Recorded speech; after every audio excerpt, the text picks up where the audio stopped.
Dam! Rob Van Dam! Rob Van Dam!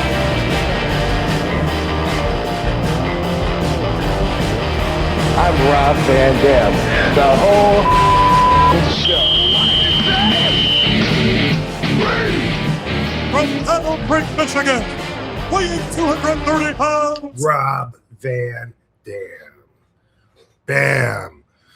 Dude, back here doing push-ups, listening, getting ready to do my pose. And then I hear, "You feel me? I hope you feel." That's the cue. Okay, get ready. Oh, bad business, Bobby. Do Enjoy. Happy Monday, everybody. We're live Monday night.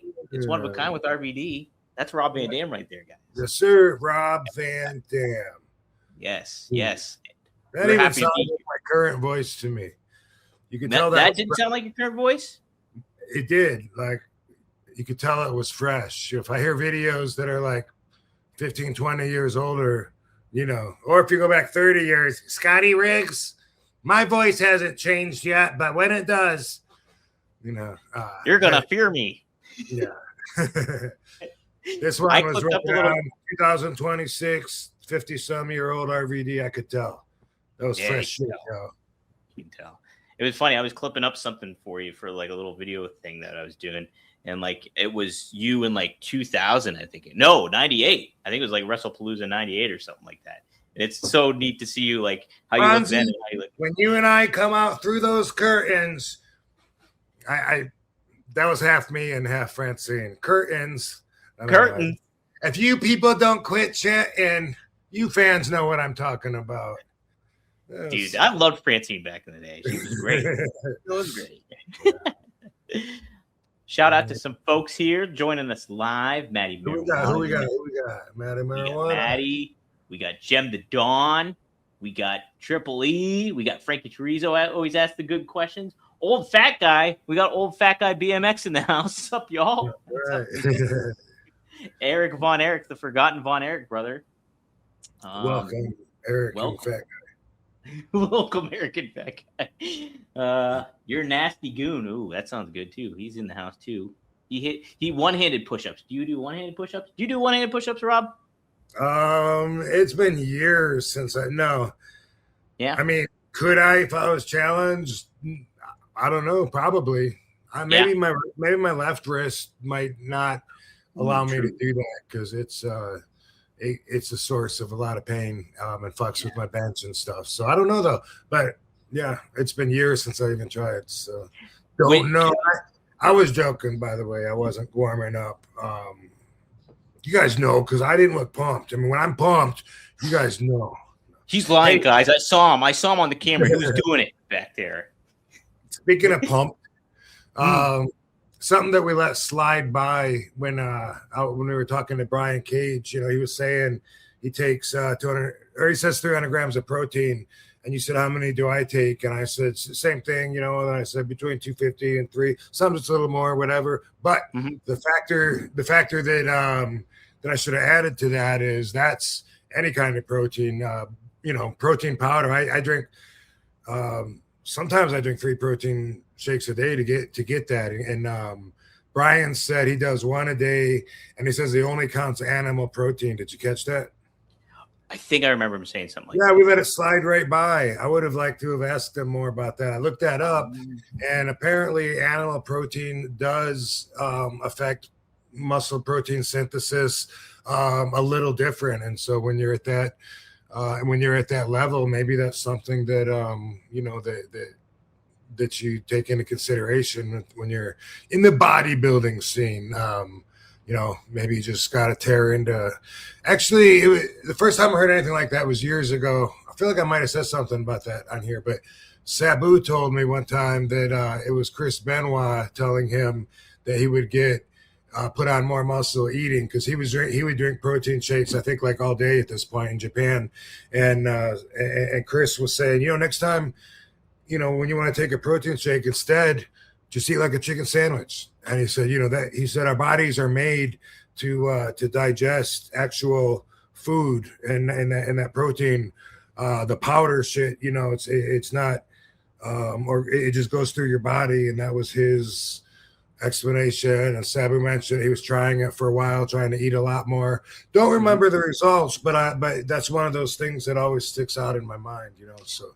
I believe that, though. That makes a lot of sense. I mean, we eat animals, and that you're getting your protein right from that, and instead of some sort of powder that could been manufactured or processed through it, it makes a lot more sense that that gets you better results. Although everything, everybody gets different results from everything, so you always got to consider that. I did see on Instagram this huge dude, this black guy that was just like a massive muscle, and he was saying same thing. He said 300. He said, I eat 300 grams of protein a day. To get that, I got to eat a lot of protein shakes, and so I was like, well, that's kind of the opposite. That's interesting to know that there's a spectrum, like a range of different acceptable methods.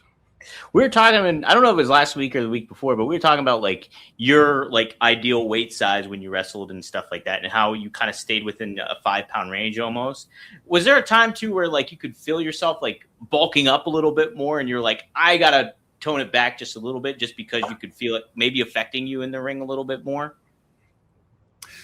No, I always liked it when I always liked it when the scale would say I'd put on, I get on, I'm used to seeing 235. If I see 242, I'm like, oh, okay, good. It makes me feel a little more full, and I feel a little more comfortable with that. There was 2 times in WWE that my weight got up, and I was lifting. This is when I was lifting really heavy. 2001, 2002, 2003. I was putting the weights up and still lifting super heavy, and it was Brooklyn Brawler one time that was in conversation, and we were talking, and it was crazy. Booker was lighter than me, but he looked twice as big when we were tagging back in the day. Yeah. So you were heavier than him? Yeah. What? Yeah. Really? Yeah. So we were talking about that exact thing, and when Brooklyn Brawler was there for some reason, it was something Book is I don't know what he was at the time, maybe 230. And I was I'm actually 240. And Brooklyn Brawler was like, you are not 240, bro. You're every bit at 250. I said, no, I'm serious. I weigh 244. I wait, no, you don't. And he goes, we're arguing. He goes, step on a scale. He goes, you're every bit at 250, dude. Look at those fucking legs. You're huge, brother. And I stepped on a scale and it said 252, and I'd never seen that before in my life. And I was like, whoa, I'm big. Yeah, that's happened a couple times.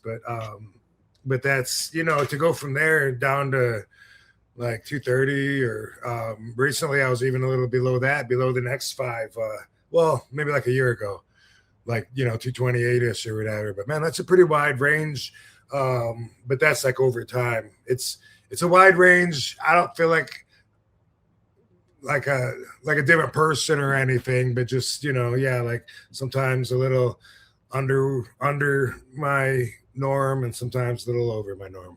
I know. I think it was Dolph Ziggler once said too. He was talking about how he kind of realized what his weight would be, what he was capable of doing. Where it was he didn't want to bulk up too much because he knew he wasn't going to be able to do what he would still be able to do in the ring. And I thought that was kind of interesting. So I wondered if you ran into any of that kind of issue sometimes. Right. Yeah. No, I never. Sure, if I was 270, I don't think I'd be able to fly as much. But I never felt that perspective though. Yeah, yeah. You got along with Brooklyn Brawler pretty good? Yeah, I did. Yeah, he was a good guy, and he's someone I'm happy to when I see him at conventions and stuff. He's always just been a really good guy, full of positive energy, and I had a lot of fun with him. That's great. Yeah, because I hear stuff just from being a fan, he was a stooge or whatever like that. But I always liked him. I always thought he was great, Yeah. I asked him about all the rumors and stuff, and accused him of everything when I first met him, kind of in a joking way, but more just making fun of the issue. And it wasn't something that he had never heard before, but it was also something that didn't terribly offend him, and he just. he was just through doing that and stuff. I think we got closer, and then once I really got to know him better, he was just always like he would just say, hey, me and my wife are we still pray for your wife every single day. I'm like, dude, stop that. He's still talking about my evil ex. He said that like it's probably been seems like about 4 or 5 years since I've seen him, but he was still saying that then. I'm like, dude, stop praying for the bitch. You're good. She's fine, like I said something horrible for the religion person doesn't want to hear at first, something like, are you praying that she burns in hell or something like that? And he's, oh, don't say that. I think I crossed the line there, it's like, oh, that's cool. No. All right. Yeah. But whatever, how about pray for my present life? Yeah, how about that? I'm done with that shit. I'm done with that. I always got along with him and Bruno too, downtown Bruno. Those two guys are a couple. They're two peas in a pod. Like they're always together. Are they? See, I never knew that. Okay, yeah. So you don't know what I'm talking about, but they were like besties, and they would run errands together, and always seemed to come in a pair. And then now I have to step aside because I just opened up something in my brain. Because I just got back from Pittsburgh this morning, actually, like at 1 this morning. But I know I feel like I'm all over this place, but this ties in because Kennywood, you're familiar with that big amusement park in Pittsburgh, and I was just telling someone this yesterday. I used to go there every summer, and there was a ride. It's like a haunted house, kind of spooky, pitch black, dark, things jumping out at your ride, and it's Noah's Ark. And if they still have it, you go into the whale's mouth, and I go through this little dark maze to get into the ark and shit. But before you go into the mouth, there was a sign, and it said, all the animals on Noah's Ark came in pairs, except for the worms. They came in apples. What? Wow. How about think about yeah. Yes. So anyway, Bruno and Steve were like the two guys together that ran around and he knows he's got a reputation for being a stooge, and he probably, I think that was part of his job. You know what I mean? Sure. Right. It's kind of, somebody's got to do it, and good for him for being able to do it. And he did it for how many years? He was there for like 25 years at the bare minimum, right? Is he gone now? He's gone, I guess. Yeah, I don't think he's there anymore. I think he's been out for a while. I think he might have got cut along with like Jerry Briscoe and stuff like that back in like 2020. Okay. Yeah, Mickey, do you remember the referee Mickey J? Yes. Mm-hmm. So known him since 91 in Florida when I got the name Rob Van Dam. But when he was working for WWE as a referee at one point, they made him a stooge, and they said, we can't have people just showing up whenever the fuck they want at these house shows. And he said, so they had him at the door writing down what time people show up and stuff, and I come walking in, and I'm like, Mickey, dude, you're really going to stooge on us?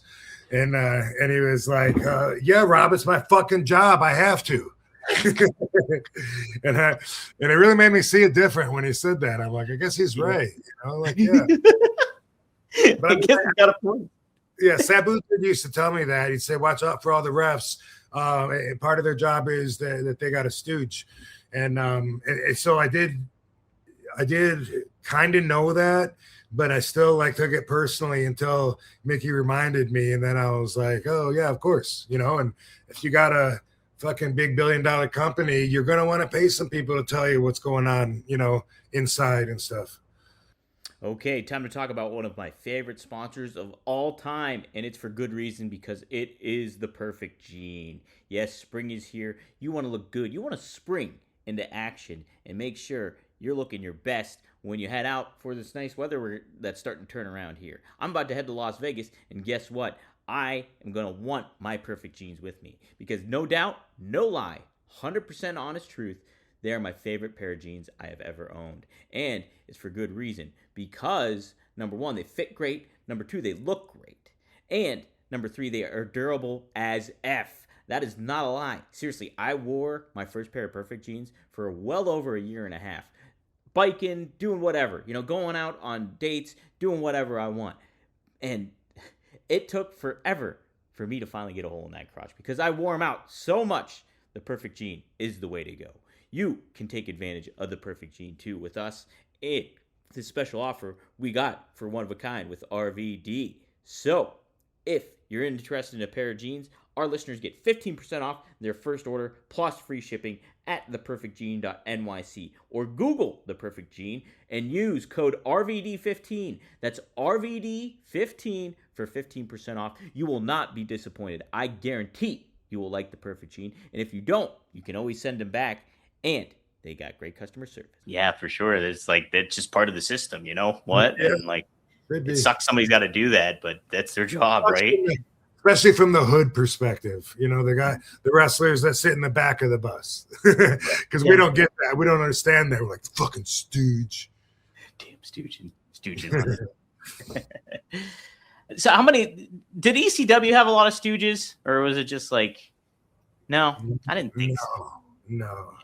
Mm-hmm. There wouldn't really be that much to stooge anyway. I mean, it'd be more like, even if you did, I'm just imagining if there was something to stooge, it seems like it would come across like letting Paul know that one of the boys is about to die because he's, ODing like every fucking night, or, making you aware. That would be a stooge, but probably for the right reason. For the right reasons. Yeah. Right. Yeah. Okay. That makes sense. It was crazy. I think it was yesterday. It was the anniversary when Balls Mahoney passed. I didn't know he was only 44 years old. That's crazy. 2016. Yeah. That's crazy. Yeah. Yeah. Balls, definitely not a stooge. Good guy. Oh. Everybody says Balls was a good guy.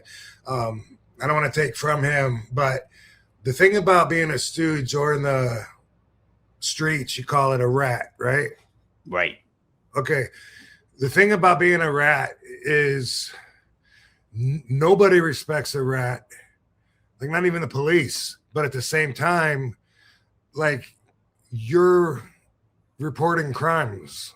You know what I mean? Like somebody's murdered, and they're trying to find out who did this murder, and you can see how, from a certain perspective, if someone had this information and they wanted to bring it to the officials, it would be something that maybe they feel obligated to do as a respectable citizen or something like that. But in the end, they're just a rat.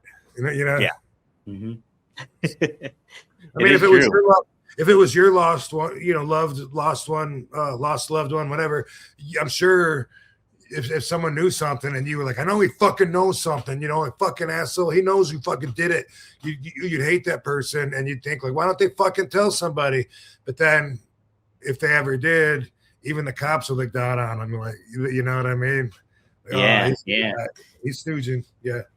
What a interesting mentality too, because you kind of look at it is it justified? But you'd at the same time too, you'd feel like, oh gosh, dang it, I'm a rat at the same time. It's a double-edged sword, right? It's a hell of a dichotomy. But the thing is, some people wouldn't do it, and some people would, and that's what you learn from it, and that's the perspective that you take. Is okay, these guys, yeah, they would be happy to stooge or to run to the authorities, and just like anything else, just like certain people would chop other people off at the knees so that they can stand above them, and certain people wouldn't. Certain people would never do that.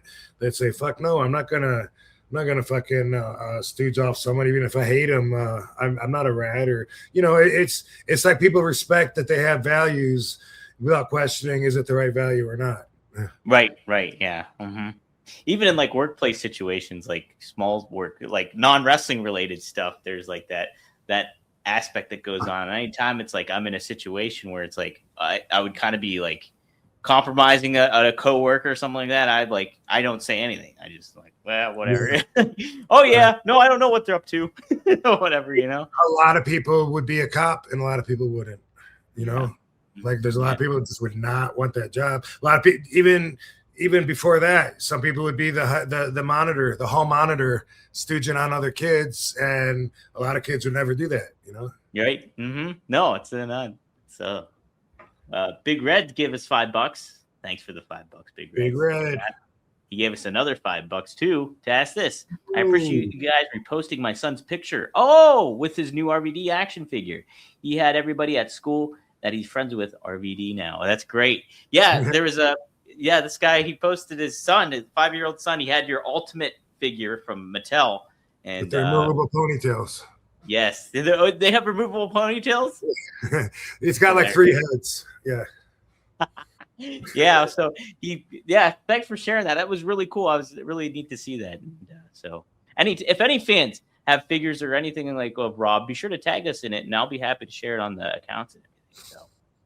So I get the figure that I see the most at the signings is my rookie figure, the very first ECW figure with the white outfit. Yes. People always think it's going to be rare because it's my very first figure, but they must have made way more of that than anything else, because usually at every signing I usually see at least a few of them. And always I looked on eBay, I think, for them, and they're relatively a high price tag, I think, at this point. I don't know how much, but yeah, I had one when I was younger. I had an RVD. We had a whole bunch of the ECW figures. Yesterday at Steel City Con, not only did I see that one, but somebody had the in the package, the RVD outfit with the Japanese rising sun flag. That one, get a hold of that, right? Yeah, that one. I asked him, like, how hard this is, and to get it, and he said, yeah, that it took him a while to find it online or something like that. But man, I see that every once in a while. I think I've probably seen like 5 or 6 in the package. One of them a fan gave to me, so I have that, of course, in my collection. And there's like a myth behind it. Like they made them, put them in the package, stopped the press. Someone stole them from the office because they couldn't put them out. Who knows? But they're out there, but they're very rare because of the Korean conflict. If you don't know, I don't know that much about the conflict, but I guess somebody was pissed and insulted over the rising flag, which was an actual outfit. Yeah, I think I wore that at the WrestleMania outfit when it was the new breed versus the old breed. At least in my head. I remember seeing a picture of you and Sabu together in WWE, and you were wearing that. So I can't remember though where it was at. But yeah. In Detroit at WrestleMania 21 or whatever it was. Oh, okay. Yes, yeah, that sounds right. Somebody did ask a question about WrestleMania. Oh, that's right. One of my colleagues, Robert D. Felice, he wanted me to ask you this. And Natty, the funny thing is, I just interviewed Natty Neidhart, I told you, and like she actually brought this up. Like WrestleMania is actually happening, obviously, this weekend, and she mentioned that how like she always wanted to fight to get on the card no matter what, and then, like as long as you put the effort in, that's kind of what matters. I think is what she was basically getting at. But Robert, my friend, wanted me to ask you about like when you didn't get on a WrestleMania card, was it like? Did you feel the competitive nature to get back on there next year, or how was your mindset in the thick of that action? When like sometimes it'd be people fighting for spots on WrestleMania and they don't necessarily get it. Right. So first off, it's spark them if you got them time. I bought some pre-rolls this week. Ooh. And I'm about to dive into some head cheese. Ooh, all right. Shout out to head cheese.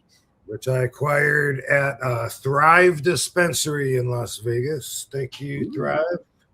Shout out to them. Yeah, so I can answer that pretty easy from my perspective. See, I felt, I mean, I've said this a million times, but you got to have a big ego to be in wrestling, and to tap into something, to cut those promos about why you're the best and no one's gonna step in your way and blah blah blah. You're going to the top, you and no one else, because blah blah blah blah. When you're in that current, at least for me, I felt like I was already a big star before I got to WWE. I'd been wrestling, 12 years. something like that. Yeah. And I was the whole fucking show in ECW, right? And I got hired there after having a couple of years of a lot of publicity of being the guy that WCW wants, WWE wants. I finally went there. It's big news. I'm standing out from all the other guys in ECW. I'm over like Rover. Everyone's got an RVD sign. I'm fucking doing what I'm doing, climbing the ranks. Now, boom, if they do something like not have me on WrestleMania, there's no part of me that says I need to work harder. Mm-hmm. Yeah. I'm insulted. I'm like, fuck them. They're paying me. They're invested in me. If they want to make their investment back, they got to do right by me. That's what I've always, I don't think that's the right attitude, but it's the one that I've always had. And I actually still do. That's the way that I think it should be. There obviously are more factors, and we talk about them. There's relationships, which also is part of politics. But I've always felt like, listen to the crowd, see me out there, do what you think is right. And if what you think is right is leaving me off the pay-per-view, it's just like being in ECW for a Barely Legal. You remember the first pay-per-view when I was Mr. Monday Night, I was assaulted because I wasn't on the first ECW pay-per-view. I said, fuck this. I got a job offer from WCW. I'm this status. You got all these guys that are this status filling your card up, and you don't think that I'm going to be an important part of it? Well, fuck off. That's how I felt. I never felt like I need to work harder. I need to kiss more ass.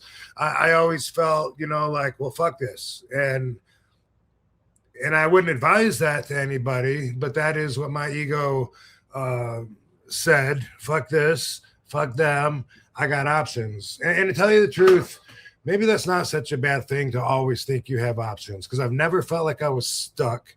I never felt like I had my back up against the wall with anything. And that's outside of the ring. That's like with life. Like a lot of people say, what am I going to do? I have no choice. When a lot of times there are some choices. They may not be choices that you like. They may not be what you think is better than what you're going to do. But a lot of times there are more options than you're allowing yourself to see.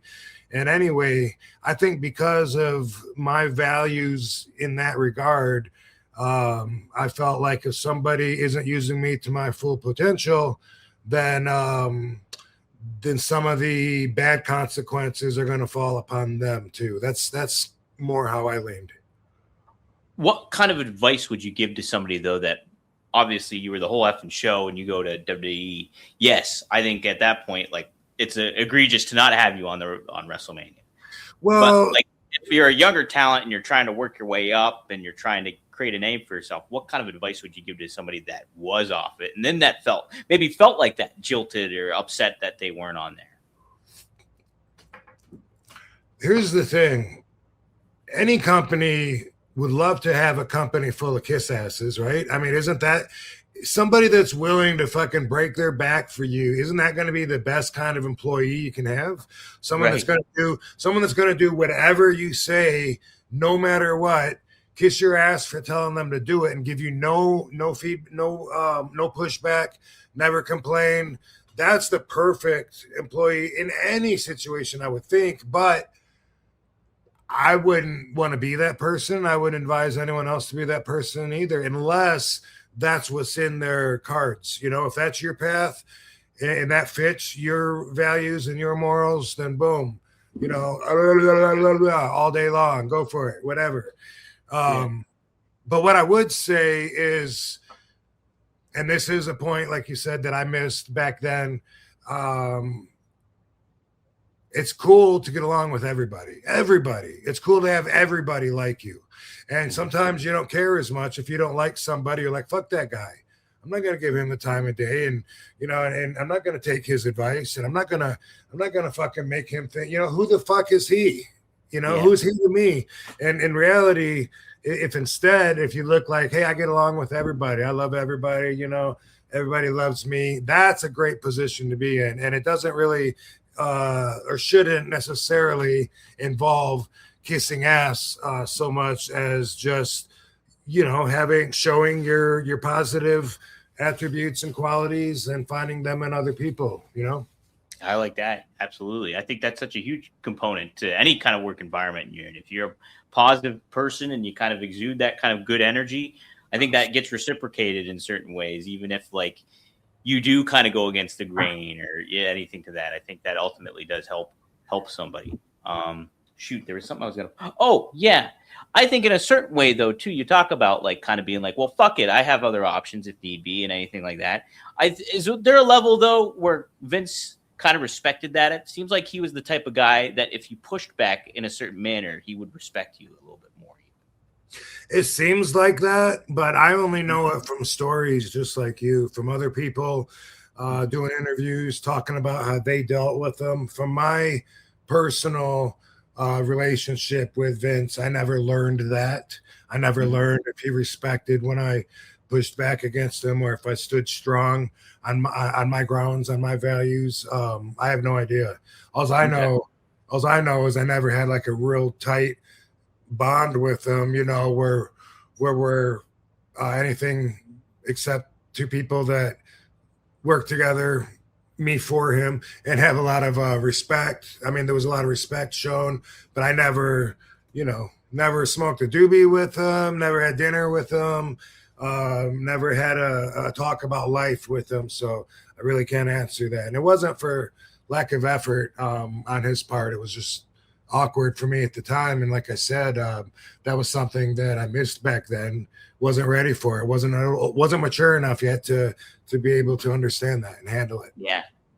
No, that's a different kind of dynamic too that goes on, like with the boss and employee kind of environment, and like how do you really handle this? And Vince McMahon, if you don't see the talent in me, get me on WrestleMania. I'm going to give you a Van Terminator. Not a coast to coast. Danhausen, question here. Matty Marijuana. He says Danhausen is undefeated. That's right. He won on SmackDown. I don't know if he fought tonight on Raw. Maybe he had him another match. He says RVD Hausen, future tag team champs. You and Danhausen. How about that? Did you see Danhausen curse the referee, and the referee hurt his arm? Yeah. And then he also cursed Kit Wilson, and the ring pyro exploded behind him. I saw that too. Yeah, I saw clips of that, I guess. Yeah. So now, I didn't know what he did before seeing those two clips, and now I understand. I didn't when Boogeyman was it the Rastafarian or Voodoo? There was a Voodoo dude. I don't know if it was Boogie or if it was Godfather. Well, Godfather was Papa Shango. Did Papa Shango used to do curses on people? Yes, he did it with the Ultimate Warrior. Remember when he was like bleeding brown ooze out of his forehead? Okay. Yeah. Okay. Yeah. So people seem to like him. Mm-hmm. People seem to really like Van Dawson. Van Dawson. Yeah. Big fan. He's another Michiganer too. So yeah. You guys have that connection. Rob Van Dawson. Rob Van Dawson. That's your Fire Pro Wrestling name. Frankie Turizo always asks the good questions. Info on kickboxing adults while you were a teen. So I guess he's asking, what was it like to kickbox with adults at the time? Yeah, I think so. Mm-hmm. So at the time, okay, I'm thinking about how much of this story. Probably you guys have heard some of the fucking blueprints of this story. Me and my buddies wanted to wrestle. We would wrestle, and me, Dango, Robert, and Eddie would all wrestle at Robert's house on Monday nights. It was the Robert Dome. His mom would go to bingo. His dad was sleeping because he worked. I guess he worked. I don't know if he slept when we were there. He must have worked all day or something. But Robert didn't want his parents to know we were there, that he even had us over, but we were always trashing his house. And we would all move all the furniture around in the living room with the Robert Dome, pull the cushions on the floor, and we'd watch wrestling, and we'd have these long matches, like probably a lot of kids do. But we were serious. We wanted to be pros when we grow up. And all four of us liked wrestling that much. You know, our heart was in it. And we wanted to wrestle any chance we got, anywhere there was room to take some bumps especially if it was just what we called showing off, which other people thought we were idiots probably, but we would want to do it in front of people. And anyway, Battle Creek's a small town, and word got out. Little rumor, there was a guy, people would tell me, like, have you seen on that ring? It's in Verona. This guy has a ring in his backyard. And I was like, that's what so-and-so said. What the fuck? Where's it at? I haven't seen it. I got to find it. Well, we went to the guy's house. He's got a ring in his backyard. It's the only ring in Battle Creek. You got it different times. This was forever ago. And there was only like probably 2 gyms, maybe even 3 gyms. It was complete different people, different society. Anyway, we knocked on his door. The guy is Kit Likens. He's a kickboxer. He's a kickboxing promoter. And he's really interested in us saying, hey, we wrestle. We want to get in your ring and wrestle.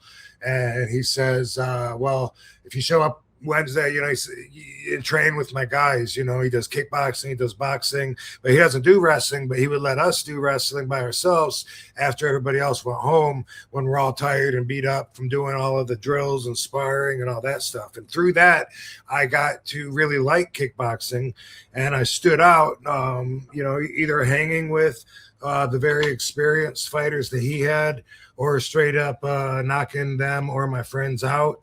And I started just really liking it. So when we would do shows, they would be shows where drunk people are. They were bar shows, and they were outdoor party shows. And like, we would help him set the ring up and everything. But it was something he'd been doing. So he would advertise it. Sometimes there was a tough band contest at St. Mary's Lake one time. There was a show at the Kodiak Lounge in Battle Creek downtown. Our first show was at Peppers in Kalamazoo, which actually was a strip club. We skipped school, drove the ring there thinking we were going to set it up, and they wouldn't let us in the building. So we had to wait in the parking lot while they set it up. But at nighttime, we would be looking forward to our wrestling match that we would set up. We weren't trained professionally. We were just really big fans and thought we knew a lot. And we would choreograph either a tag match or singles matches sometimes. And then afterwards, all of us were like standby fighters in case something happened or whatever. And I was like really passionate about it. Sometimes I might even have a match already planned, booked, and then still want another one, especially if the show is like really long outside, and if the match went really short or whatever, be like, you need another opponent, I'm right here, and so it was like during that time that drunk people would want to get in the ring. And Kit never set me up against like a 25-year-old or something like that. He would try to make the setup match even, but when the challengers would want to come in, I would want to fight them. There's one I don't have footage of this, but I think I've seen it for some reason, or maybe a picture of me sitting on the guy's back afterwards. But there's a guy in the crowd, and can you hear me? Yeah, Frankie said he saw footage of you online. That's why he asked the question, I think. Oh, okay. Well, some of that footage on the documentary also was from the Tough Man contest. So, they told the story, but they showed some of the footage, which again, I just turned 19, and then I was fighting the heavyweights, up to 400 pounds and adults in the Tough Man contest.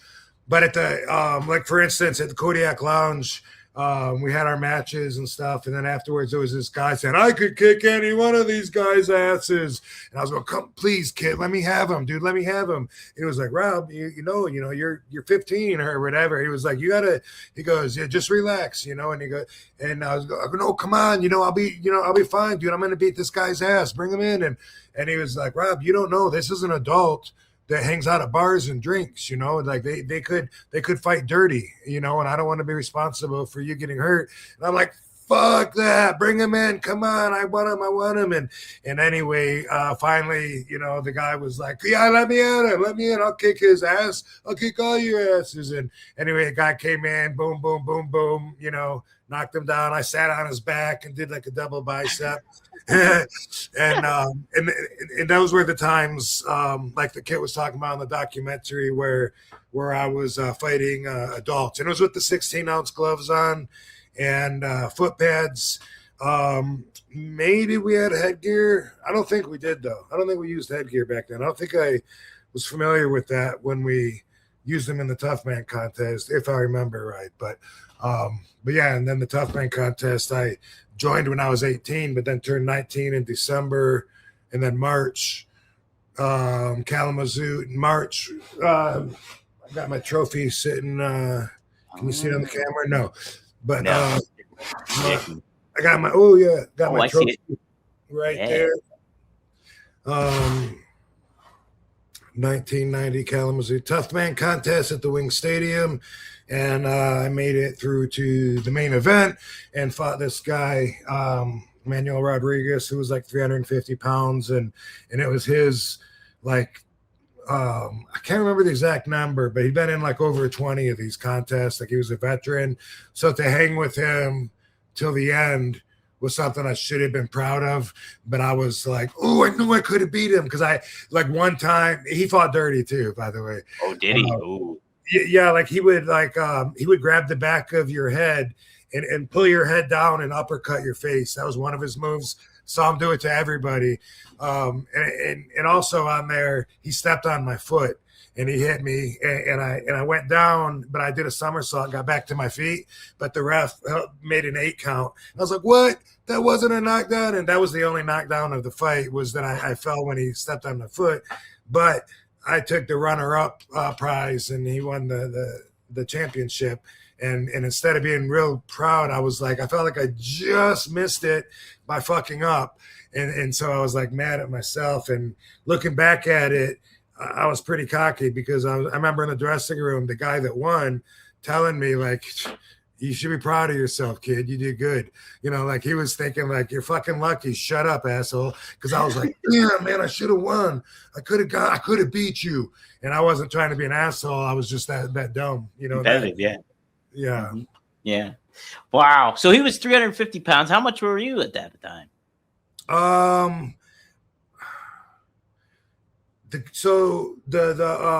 think I was 190 or 185, and the cutoff was right below that. There was 2 weight classes. There was heavyweight, which I think was maybe 185 and up or something, or maybe 160. Yeah, 165 to like 175 or 180. Somewhere in there was the lightweight, and then everything above was heavyweight, and I was somewhere 185.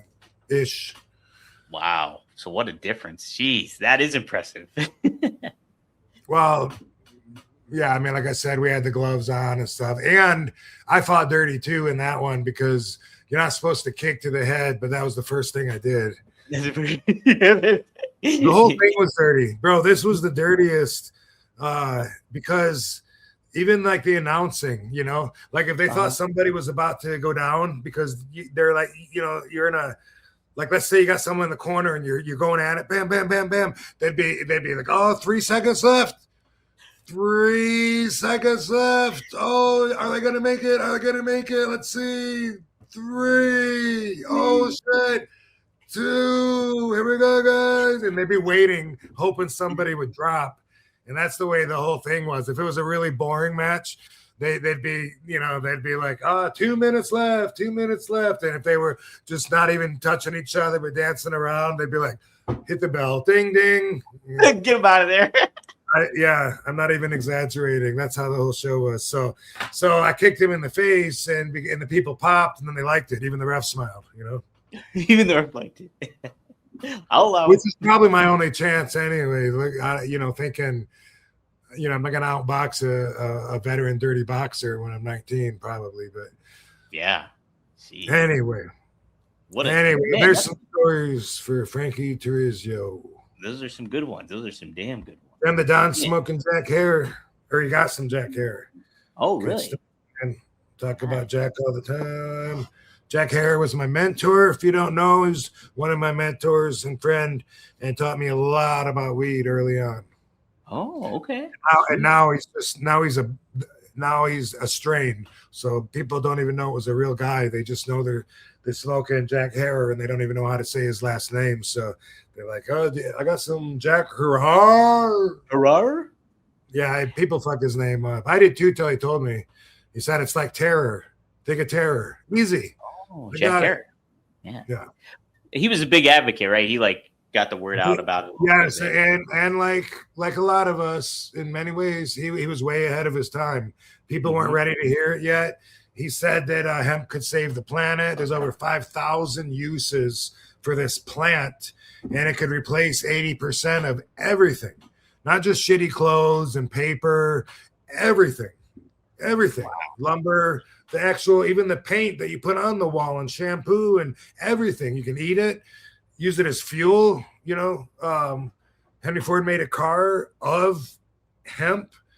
It was stronger than metal, and it fucking ran on hemp seed fuel oil, and you use that as fuel. You could have a distillery in your backyard and be like self-sufficient, which is counterproductive to a capitalist society.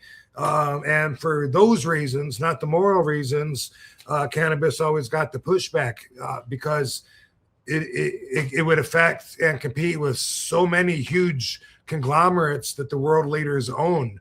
And Jack was like one of the first guys to publicly be committed to spreading that word like everywhere he went. And so, of course, people thought he was crazy. Yeah, right. You're on the forefront of it all. Everybody's going to go push back against you. And if you're going up against people in power that have stake in the game, then they're going to try to dissipate what you're saying. He made this thick ass book called The Emperor Wears No Clothes. It's like a thick fucking phone book from New York City or something. And he, it's thick anyway. He would have that for sale, but also he carried them around in a bag. And I've seen him several times, like during conversation, if somebody was really interested in what he was saying, he would just give them a book, because he cared more about educating people on the truth and helping the plant. It's like a lot of us, there's a saying, the plant can't speak for itself. It needs people like us to speak for it. And Jack was definitely one of the pioneers. How about that? Man, that's great to know. Holy smokes. Well, we got some good super chats in here. Let's take a look. Oh, Jim the Don just says, happy to see you healthy for WrestleMania. Got you some goodies. Jim the Don has some stuff for you. Jim the Don has some stuff for you. Looking forward to seeing you. Probably at the nerd after party, if nowhere else. It's where I saw him last year. Sunday night. Busy. This week is going to be crazy busy, dude. It's going to be fun. Every year afterwards, when I'm exhausted, I always say next year I'm not going to go that hard. I'm going to give myself more time to rest, because I was wiped out for weeks afterwards the last 2 years in a row. And instead, I went, and doubled down on my busyness this year. But it's all going to be worth it. It's going to be really productive. And thank God it's in my own city. That's a huge advantage, being able to sleep in my own bed, hold my own babies. Yeah. Hang out with Katie and the pooches too. Yeah, all that. All that stuff. Hang out in my own cool office. That's it. A wrestling historian. Thanks for the Canadian $2, eh? He says, what got you to come back at Guilty as Charged 2001? What prompted you to come back? Well, one, I was able to do it. You know what I mean? Like timing wise, although I had officially left ECW, I went to Thailand and was doing this movie, Black Mask 2, which I really enjoyed. I was there for like 5 weeks and had a blast. And then came back.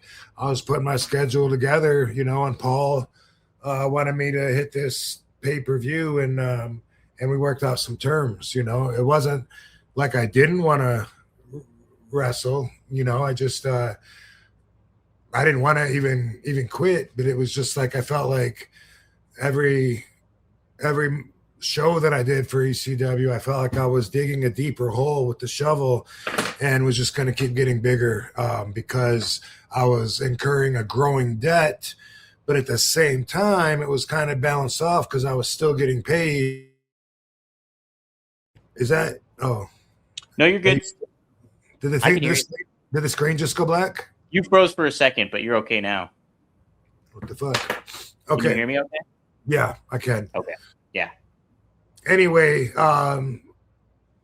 I worked out terms with Paul over the phone. Said, you know, you gotta pay me in cash this time, and you gotta pay me double what you paid me before, and shit like that.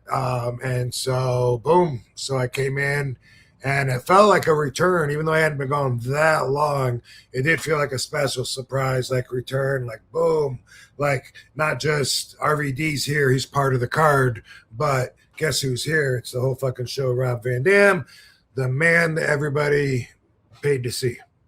Yeah, absolutely. You fought Jerry Lynn in the main event there. I just saw it. You went over 24 minutes in the main event. And then Paul said, you mean cash? I've told that story so much. Like, why are you giving me a check? What is this? You mean cash?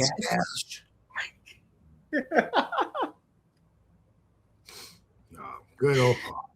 Oh, good old Paul. I check. Speaking of, Isabanza Arroyo. Isaban Arroyo, I think his name is.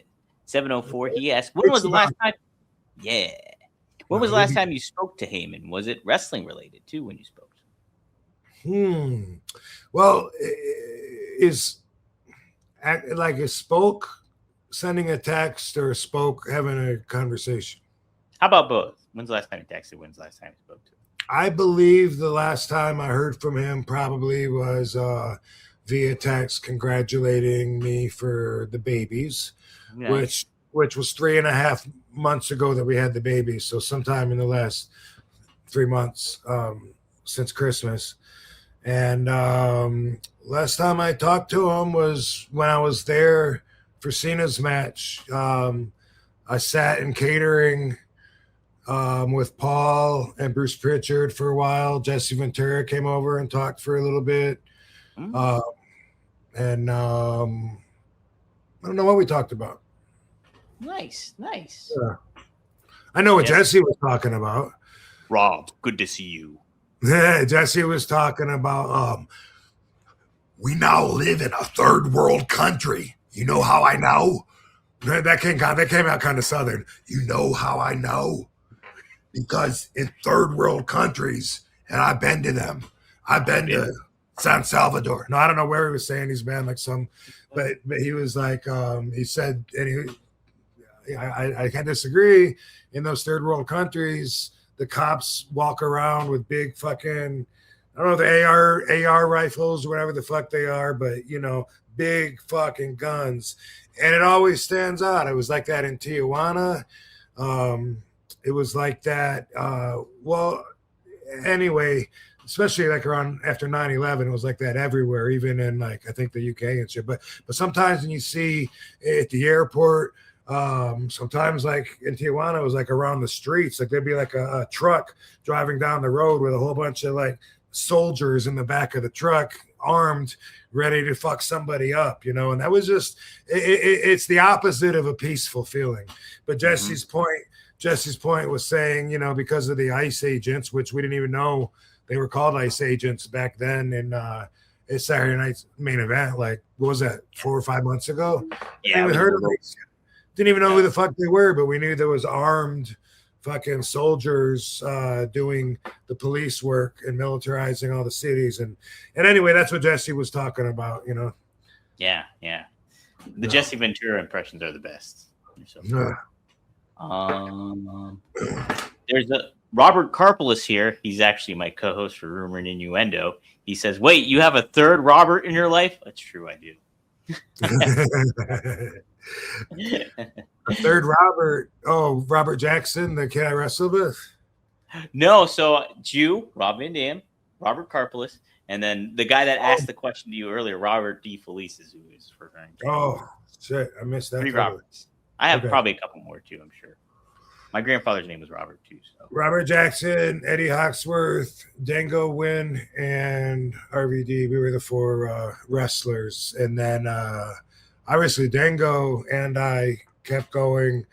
I was the one out of the 4 that kept going full time. Dango went for a while, went back home, came back out for a while. Did that a few times, trying to balance between, you know, love life, real life, and following his dreams and all that shit.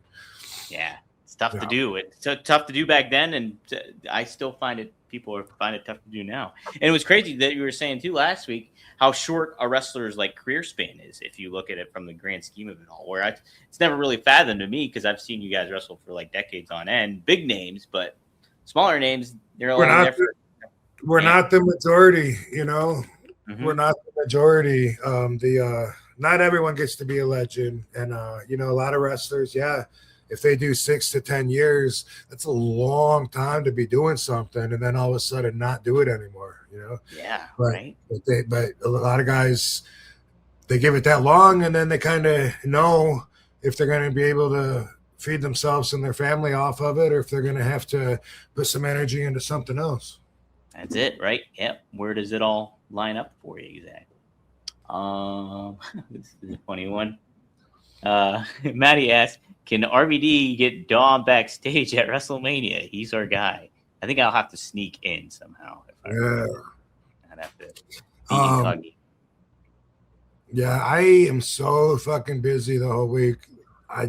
But I just mentioned to Katie, like, if we did want to go, that I think Sunday would be the day that maybe I could go if I wasn't dead tired. And she got all excited, of course, because she always wants to go. Does she want to go? Yeah, to the show. Of course. I saw her fingernails that she's gonna have for the. You saw that? Isn't that crazy? Yeah. Detailed RVD on her fingernails. Yeah. The one girl posted that did her nails, posted the video of it all, and she went into detail about the process. I was like, that was really cool. Yeah, I saw that when I was on an airplane coming home from Pittsburgh last night. Pretty cool, a lot of detail, and she loves getting dressed up for Hall of Fame. You know, I think all the girls do. And I like seeing all the girls dressed up, looking beautiful for WrestleMania and Hall of Fame. Planning on going to Hall of Fame, and then everyone already knows Monday I'm in the WWE World. Besides that, they're still scheduling stuff right now. As busy as I am, I'm still waiting to schedule some obligations and commitments that I've got. So it's a good week, you know. It's a good week. Yeah. I'm gonna after this podcast, I'm gonna be sleeping until Thursday, I think, just so I can start off on the right foot. You can prep it on up. I know I got so much work to do before I fly out to Vegas here. Motivational determination. Thanks for the $2. Any relationship advice? Do you believe in 50-50 in a relationship? Let's see. I don't know exactly what that pertains to. If there's a 50-50 rule, what is it? What are the boundaries to it? Do you know? Is there like a relationship etiquette called 50-50 where you like split the bill, or are we talking about as much as you put in to the relationship? Any idea? I would assume how I viewed it was not so much like split the bill, but how much you put into the relationship, the give and take of it all. Like, should it be a relationship be 50-50? Man, I don't. Yes, I mean it should be 100 in my opinion. Ideally, if you, which I know that's 200% and that's not possible, but I'm just saying, you aim for the stars. You know what I mean? Like every relationship is different. But best case scenario for me is what I got. I mean, I'm very happy, and Katie gives me all the self confidence I need. Mhm. She makes me feel like she loves me 24/7 so much that like I never think anybody else could possibly love me as much as she does. The way that she sees me, the way she looks at me, the things that she says to me, she thinks I'm the toughest guy on the planet. She thinks I'm the best wrestler on the planet. She thinks I'm the most gorgeous man on the planet. And that's how she makes me feel. So I don't need validation from banging a stripper on the road without her. Now, if she's with me, that's another story. We're not talking about that. But for me, it's like you could say, hey, you should wear your hair a different color, or you should try this. No, I already got my stylist. I got my complete source of all the info I need. If she tells me to dress like an asshole and everybody else laughs, I'm all set. You know what I mean? Like, I don't need from everybody else what I need from her. And she's so good at giving that. And I'm not bragging. I'm just saying, like, you shoot for the stars. So I'm talking ideally. And so I believe that I give that back to her. I know that she trusts me completely. She doesn't question if I'm lying to her, because I don't lie to her. I don't tell her one thing and it's dishonest because really it's not the real thing that happened. I don't do that. And I would never want to betray the trust that she has for me, because I feel like I have to earn that. And if I feel like I deserve the way she's treating me, and she feels like she deserves the way that I treat her, and we're both very happy, then guess what? Fulfillment. If you're not fulfilled, you're not fulfilled. You need something, you know? And if you need something more out of your partner, tell them. Tell them. Maybe they have it for you and they just need to make an effort, you know? Katie taught me how to love and how to show love, and I'm a lot more in touch with my emotions because of that. You know, I'm not the most emotional showing person. You know, I think it wouldn't be incorrect to call me stoic. I'm not really good at hugging. I don't tell all my relatives and friends I love them, even though I do. But it's not easy to say for me. Maybe if you have a partner and there's something missing, maybe they do have those feelings. They're just not good at showing, and you need to bring them out of them, or you need to develop that part of your relationship, the give and take, because you know, what's the other option besides the 50-50 that you mentioned? Like you saying, hey, it's okay, you're not in love with me, I love you, and someday maybe you'll fall in love with me. I mean, they do that. They do that shit on TV all the time. Well, I can't marry you. I don't love you. Well, that's okay. Give us some time. You'll learn to love me. No, fuck that. That's not what you want to shoot for anyway. If that's what you got, I'm not trying to dog your relationship. I'm just trying to give advice on what to shoot for if you are looking at options. If your back isn't against the wall, like I talked about earlier, which it never is. You can leave, and I'm not saying that you should, but I'm just saying, you know, you're not always stuck when you feel like you're stuck. And when it comes to a relationship, it also depends on how important your relationship is to you in your life, in your day. I can imagine a scenario. Let's say I got a full-time job. Let's say I got hobbies. Let's say I like hanging out with my guy friends, you know, 5 nights a week or whatever. All I want for a relationship is just a girl that's attractive, that I can bang a couple times, and maybe go to the movies or talk to every once in a while. If that's what you want, you should expect the same in return, in my opinion. That's not the way a lot of guys do it. A lot of guys want their girls to think the girl is everything to them, even though in reality the girl is like 1 out of 10 girls that they have in rotation, and they want all of them to think that they're much more important than they are, and they want them to think that because they don't want the girls seeing other dudes. They want all the commitment, all the sacrifice, all the giving, and then they just want to give a little bit in return. That's not a very good balance. It's not going to make both parties happy. It's not fair if you value fairness. And either way, you should value someone else's life enough to not waste it, in my opinion.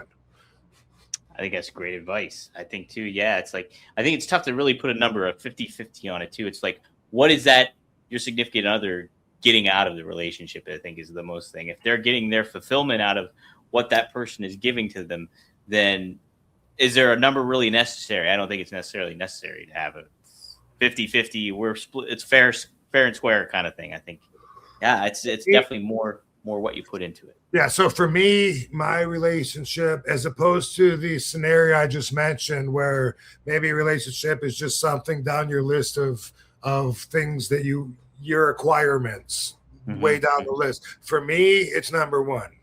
Right. You have given the priority speech so many times. If you're married to me, you're my number one priority.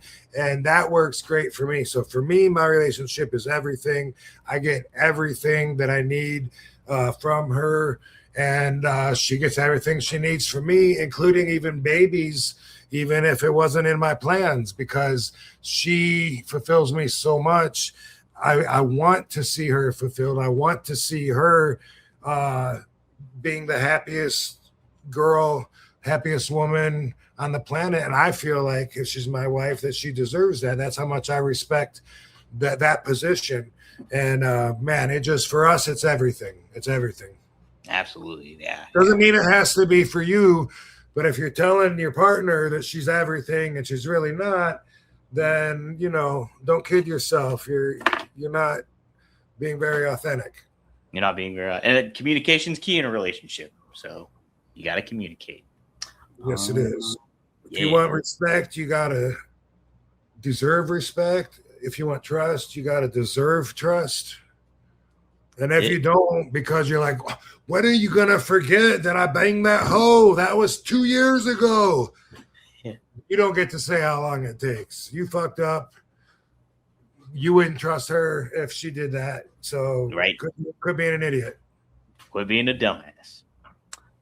Lady Nisa, she's been a member for 9 months. Thank you, Nisa. She says, dabbing glitter bomb tonight. What is your favorite strain of the year so far, Rob? Of the year. So now I gotta. Well, it wasn't it. Jem got me the Tangy last time. That was my. Ooh. Yeah, definitely Tangy. Tangy. Okay. And that's my favorite of all time. I haven't had it in years, but did have it just recently, and it brought back so many memories. It smelled and tasted so good.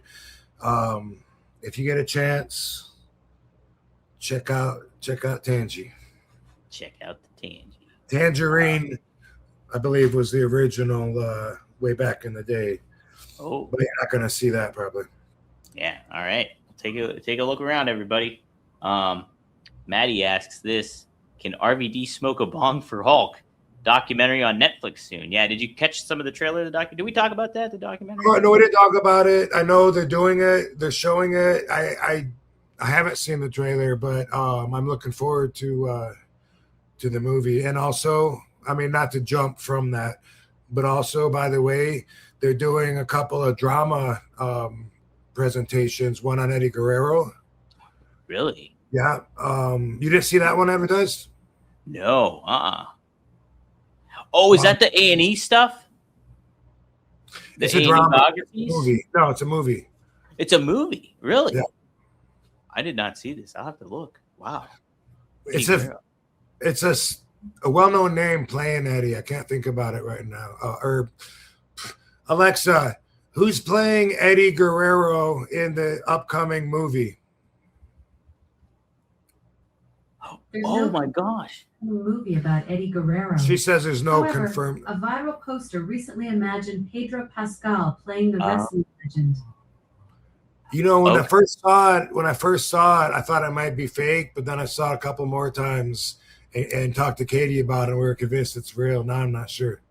No, I'm looking right now, and it does look like Alexa may be right. Yeah, it's just hypothetical. No. Hypothetical. Pedro, he would be good Eddie. He would be a good Eddie. A little older now, though. I saw they're doing a movie with a movie on Tommy Karate Patera, who was a. We talked about him. Yeah, I don't remember what we said about him, but he was a mobster with the Bonanno crime family in New York. He got shot in the head, right? He got shot. No, he's in jail. No. You're talking about someone different. You're talking about BC in Philly, probably.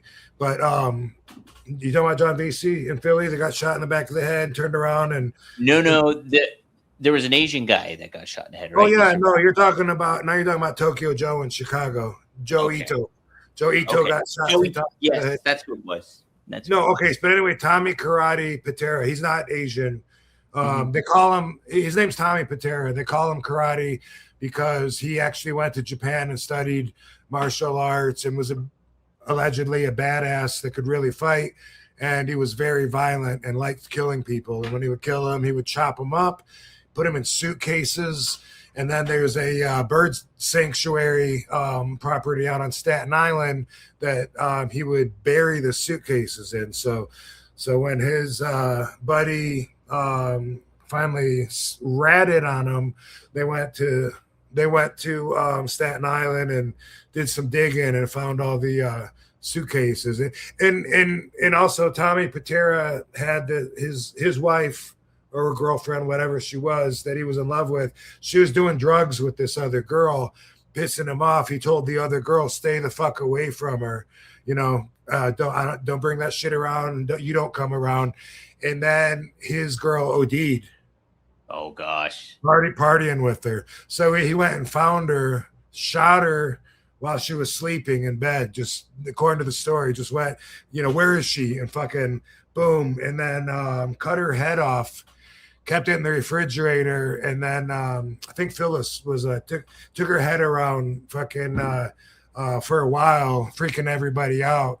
This is Tommy Karate Patera. They're doing a movie on him, and they say that the guy that's playing him, when I saw, everybody was disappointed and we're saying, no fucking way, because this guy's not.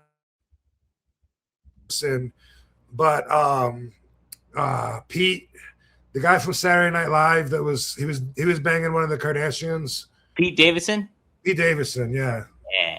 He's supposed to be Tommy Patera. He's supposed to play him, really? Oh, yes. I see it right here. Pete Davidson to star as Mafia Killer Tommy Karate. That'll be an interesting one. Does he look like him at all, Rob? A good actor can bring you in and make you believe, the story. So maybe good enough. Not really. Yeah. I don't think he looks a lot like him, but does it say anything about when it comes out? I'm trying to see my internet's not loading up on the. Oh, here it goes. It reloaded. Oh, I hit refresh. Come on, skip the ad deadline. Okay, Pete Davidson stars Mafia Killer Tommy Karate with Paul Walter Hauser, the DA agent who chased him down. Let's see. They have a release. It wasn't Paul Walter. That's what they said. He's playing the DEA agent. Paul Walter Hauser is that chases him down. Oh, let me see if I can come up with his name. Hold on. I'll see if I can find it on here too. Okay, the guy, the DEA agent, is I guess now the ex-brother-in-law of one of my close friends. Oh, really? He was his evil ex's brother was the Irish cop that busted Tommy Karate. He ran into him with his car when they actually did the bust. He rammed his car into his, boom, and made him think it was the guy. Tommy thought it was a fender bender or whatever, and they did that to surprise him and catch him unaware. They hit him, and they all jumped out, and the cops. and what's his name? I have it. You do have it. Okay, James. It's James, right? Yep. Something with an F. Nope, but close. James H. Yes. James, not Hines. Nope. No, that's who's Hines? My last name is Hines. Enjoy it, Tommy. Okay. Fuck. Go ahead and tell me. Hunt. James Hunt. Oh, easy. Very Mike close. Hunt. Yeah. Yes. Impressive though, Rob. Geez, that's really impressive stuff. Yeah, I told you I got jet lag today. I'm doing better than I thought I would, but You are. You're doing a heck of a lot better. but anyway, yeah, dude. He was his sister. My friend was married to, so I got a little insight on that. But anyway, interesting character though, Tommy Karate. Imagine carrying a head around, Yeah, freaking people out with it. It's nuts. the Westies did that too, by the way. Oh, did they? Yeah, in Hell's Kitchen. Yeah. Oh my god. I mean, that's a way to scare people. That's for sure. Yeah. If you want your money or you want retribution, you carry a head around. I think people will start. Can you imagine that's your life? You know, like you and I are going to go out tonight, you know, to whack somebody and kill them and cut them up into pieces and shit. Like that's just a whole different reality to think about actually living that life. I know, right? Oh my god. Jeez. Okay, a couple more super chats and we'll close it on it. Frankie Turizo, thanks for the $2. What were some of Dango's moves related to yours? So he did something where he would throw you into the ropes, drop in a split, and then I think as you jump over, I think he would, if I have it right, he would grab your leg and roll backwards into some kind of like a leg lock or something. Okay. And he wanted to call it he was still trying to come up with a name, but he jokingly called it the split second finish. Oh. You know, and I think, if I'm not mistaken, I think he might have even claimed that he came up with the split-legged moonsault and I stole it from him. But he was always claiming stuff like that. He claimed that Ted DiBiase pointed to him in the front row, and then I just like pushed him back and jumped over the guardrail and went in there and got that TV spot. I like the urban legend. Yeah, but yeah, there that. You know, that's what, and we both, you know, kickboxed and we both were acrobatic. And so we were doing moves very close to each other. And then, you know, if he had a really good one, sometimes I'd be like, damn, I wish I would have thought of that first. Well, I think back to like one of the first jobs I had. I mean, I don't even know. Maybe I might be 15. I don't know. I don't know how old I am right now, but it was at I never talk about this, but it was at the Battle Creek Gun Club, loading clay pigeons onto the machine. And then everyone's got rifles and they go, pull. And when they say pull, you hit the button and this arm flings the fucking clay pigeon out and then they shoot it. And I would sit down there in the little box and have to listen for them to go pull. And they were assholes if you were too late or you're getting behind because your box is empty. You're like, fuck. And you know, you accidentally put two clay pigeons on at the same time. And it goes, you know, and they'd be pissed because you're fucking their game up. And a lot of shit like that happened. And we were goofballs. But I remember like doing some of our first wrestling right there in the grass. I remember Dango, and Dango was wrestling for the school. In high school? You were? I don't know if it was high school yet, if we're freshmen, or if we had junior high wrestling, or what the fuck. I really don't remember. I just remember that he had more amateur knowledge than I did, and he, you know, like he knew the basics, you know, of pivoting around and this and that. And I remember him showing me the first suplexes that we did. This might have been before the Robert Dome, but the very first suplexes that he showed me, yeah. He had me like in a front face lock, and then all he would do is just hook the other arm, not put it over like they do on TV, but just hook it and roll back. And of course it makes the person like flip over. And I guess it was an amateur suplex. And I just remember him showing me that and us doing that to each other over and over again in the grass. And that it was a while till I learned, how to do the whole fucking pro wrestling suplex. But that was a suplex throw that he taught me. And that, and I remember one that I did where I would like, do you know what a victory roll is? Yes. Yeah. So if you don't, you're on there, you sit on someone's shoulders and then you roll down, you grab their legs and it rolls them up. I remember doing something like that before I saw it, but it was more of a throw than a roll up. And I would like throw the guy with my legs and I wouldn't go jump up on him when he was standing. I would like, kind of, it was a little more of a amateurish, like we were amateur wrestling, like the suplex. So I would like have you bent down and step over your head and then have my legs, just like locked under your chest and do a somersault and try and throw you that way. But we were like actually wrestling each other, not give and take so much back then. It was more, like I said, he had the amateur wrestling was teaching me some of that. Yeah. Eventually, by the way, one thing I'll add to the Dingo moves and competition, when we learned that we could backflip off of anything as long as we were landing on our feet, I started going higher and higher as far as sources to backflip off of, and then he would go lower.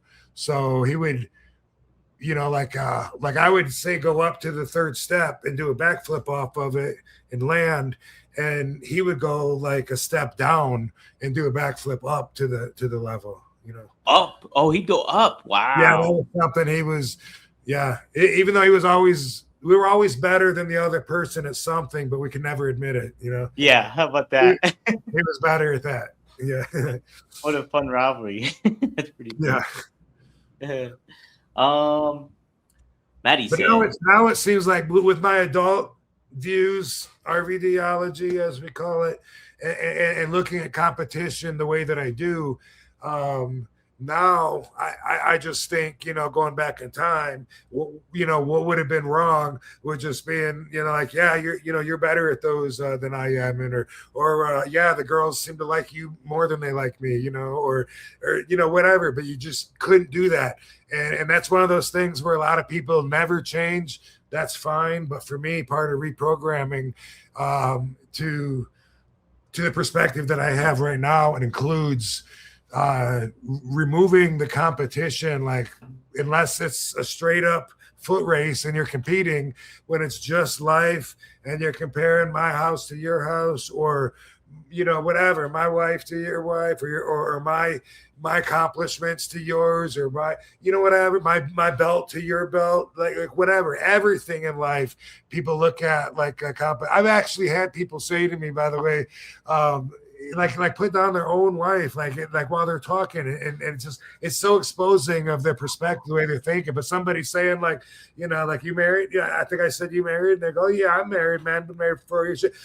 She's all right. But she ain't hot like yours or anything. But she's all right. Why would you say that about your own fucking wife? And why would you think I'm gonna judge you? Especially, I'm not even seeing her anyway. But it's just, but what a way to think. Like, obviously, he doesn't put her first, right? Right. Never, me or her would never say something about the other one like that to bring someone else in between us. And that's one of those things where you understand the priorities, That's Rob, that's crazy you bring that up, because there's a huge story in sports going on right now where the head coach of the New England Patriots was caught. There was photos of him with this top sports journalist from the New York Times. She's a female top sports journalist, and they were caught on a private rooftop in like Phoenix, Arizona, which was like it's a hotel where it's like a couples hotel, and they met up And like, so these pictures of them like kind of connecting with one another, assuming it looks very like romantically involved. Like obviously they're not doing it on the camera, but there was stuff that really implied like intertwining fingers. Ooh, NYC Diesel, check it out. But like this woman, you go back and watch her on like sports programs and stuff like that, and she'd be trashing her husband. Like on camera, like kind of saying like, "Oh, my husband, yeah, he's just average," and things like that. And then she mentions things like that, or like, "Oh yeah, we're getting a divorce," or like things like. She'd be saying like this crazy stuff on air to people, and I was like, "How, as a husband, would you?" I would feel so insulted by all that stuff, and I'd be like, "Listen, this relationship's not working. We're done. Like this is not going to happen." Sometimes you get stuck in a situation like that, and you don't know how to get out. Yeah. And you're like, fuck it, cheaper to keep her. Right. But it's just like it's really telling when somebody does that to you, and it's like that person does not have respect for their other significant other in this relationship. I think I might have mentioned this last week, but I had a guy working on my yard a couple of years ago, and do you remember? You know where I'm gonna? I already said this, didn't I? Anyway, you might have. Tell it. It'll hit me again.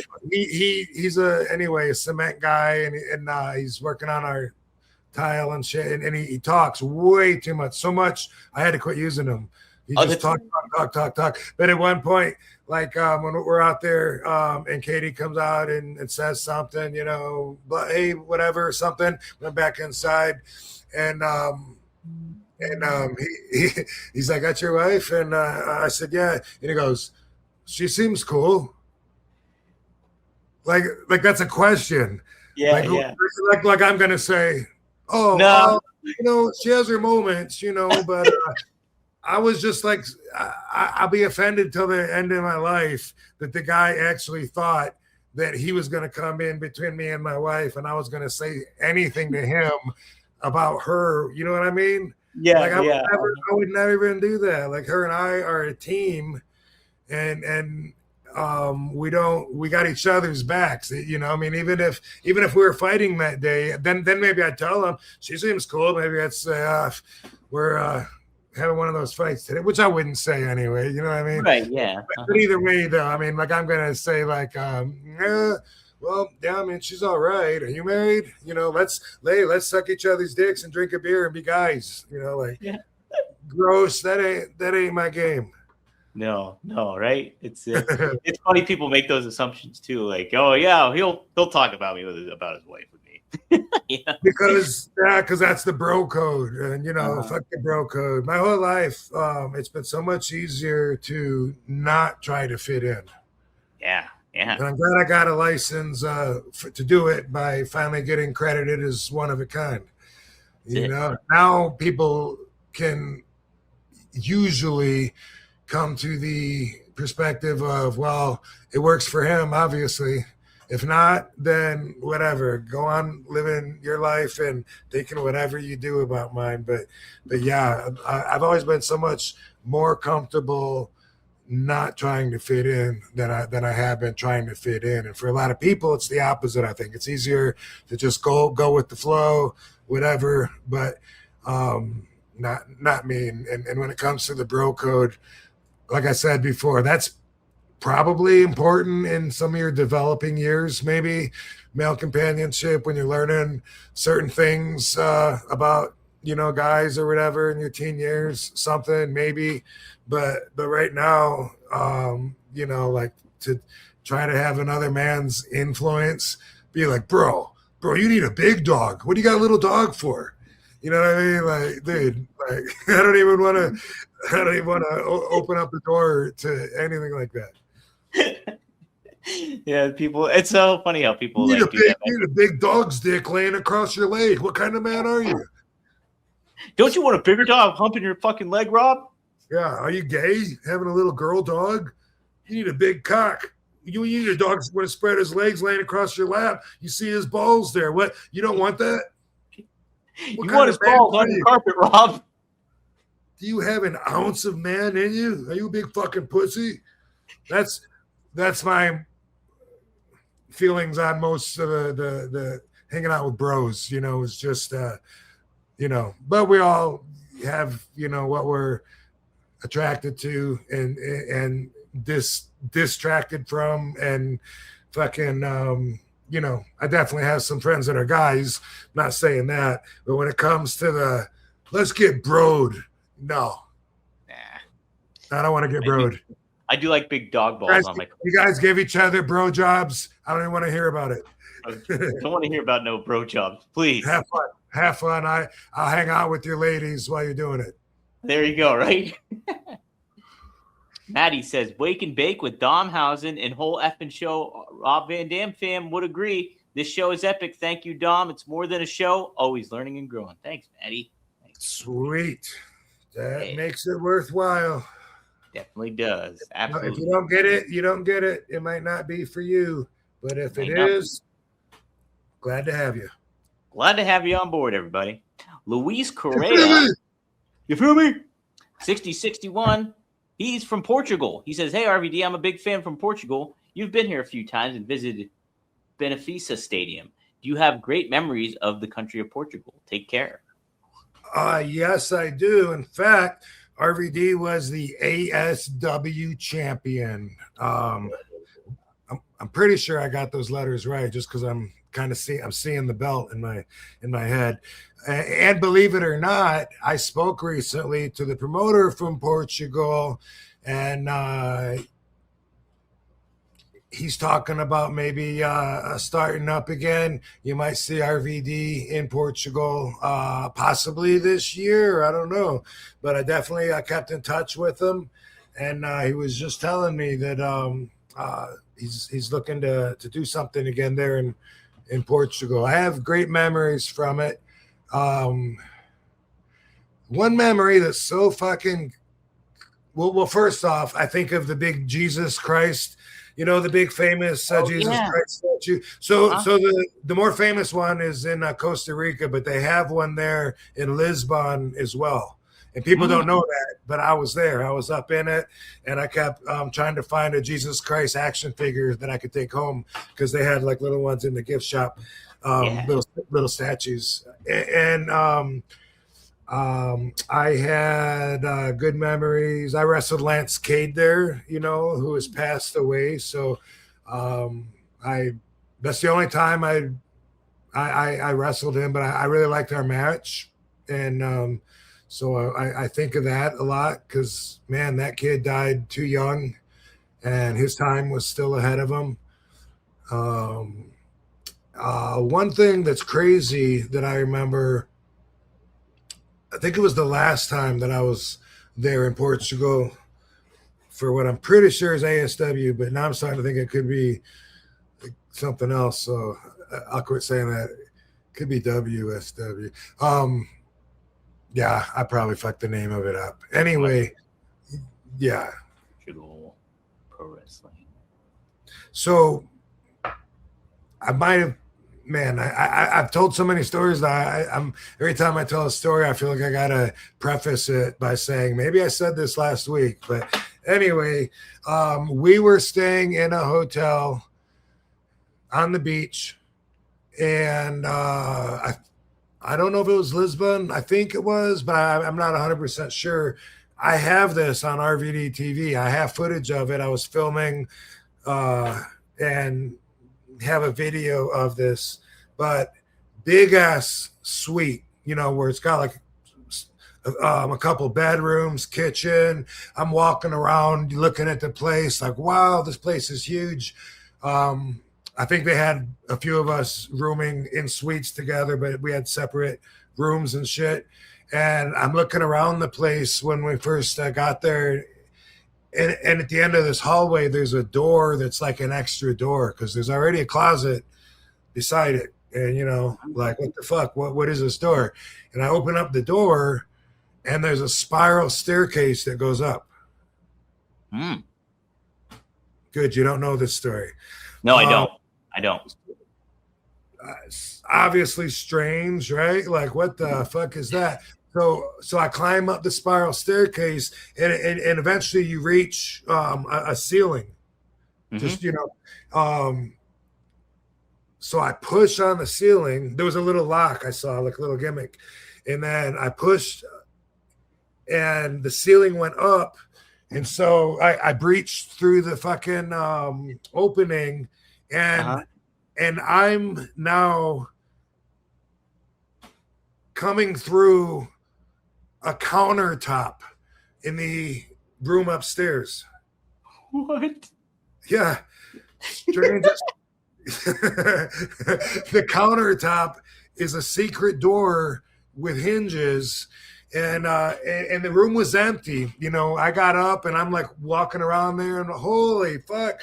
And of course, I told the promoter, and I think Sabu was on that trip, and I can't remember who all was there. It was either Hoovy or Psychosis. Anyway, I didn't tell them though, but I told. Oh, who's the guy that fucked it up? Trevor Murdoch. This motherfucker fucked it up. But anyway, I told those guys, and then I brought them up there, and we're looking at it. We're laughing our asses off. We've never seen anything like that. And then the promoter said he'll put the young guys in that room upstairs so we can fuck with them. And so like he gave them that room, and at first like I'm up there like fucking with the remote control on their TV and shit, trying to make them think it's haunted, and laughing. But then Trevor Murdoch went too far, because we got in there and we knew that they were gone, like they'd gone to the building or some shit. The promoter helped us, arrange that. But we started doing something. I wanted to do little things to see if they would notice, just move shit around. And then and Trevor started putting like the chairs up on top of the tables and stacking them up and a bunch of shit like that. And it went to the point to where they just knew someone had been in there fucking with them. They weren't going to think it was haunted or anything like that. But anyway, it's called a Murphy door if you look it up, which I know now, because now I have one. I have a bookcase in my house that is a secret door, and I love them. And I think I'm going to get more Murphy doors, but this was the first one I'd ever seen. And it wasn't even like it was like a party room connected. They were two complete different rooms. And of course it made me think, how often is this the deal? And you don't know, but your fucking countertop can be lifted open and people can be like in your room doing shit. That's wild. I'm looking at Murphy. There's a website. Go to murphydoor.com and you can buy a Murphy door. You can get one for $1,300. You can get one for $800 if you want, everybody. Oh my God, that's crazy. Yeah. How about that? That's fucking nuts. What was I gonna say about the door or the countertop? I was just going to reiterate, I have it on video. I don't know if it's on my website or not, but it was an RVD TV episode in Portugal. Seems like, was X-Pac there? Maybe X-Pac was there. I don't know. Like he said, I've been there a couple times, but that's my favorite Portugal story. And when I think about that, it still amazes me. I'm so glad I have it on video. Yeah, that's awesome. I never expected, when I pushed up on the ceiling, I never expected me to be in somebody's fucking kitchen. I thought maybe there's a secret attic up there, you get extra storage in this room or something. But that was crazy. Kitchen countertop. You're right in the thick of it. So and some of the little lock gimmick on it. If it was locked, you would never know if you're upstairs anyway. If you check your countertops and go, I just want to make sure. If it's locked, you wouldn't fucking know anyway. Right, you wouldn't. Why did they do that? That's so weird. I don't know. That is funky. Some key Portuguese promotions. CTW Wrestling is one in Libsyn. Is that the one you're thinking of, Rob? No. No? Okay. There's World Stars of Wrestling. Yeah, that's it. World Stars of Wrestling. Okay. WSW. So WSW. That was my second guess. Yeah. Oh, okay. So there we go. There it was. I think so. I think that's all it. Right. But this was like probably 90. Take a look. If Trevor Murdoch was around with you guys and you were wrestling with Lance Cade, it was established in 2008. Oh.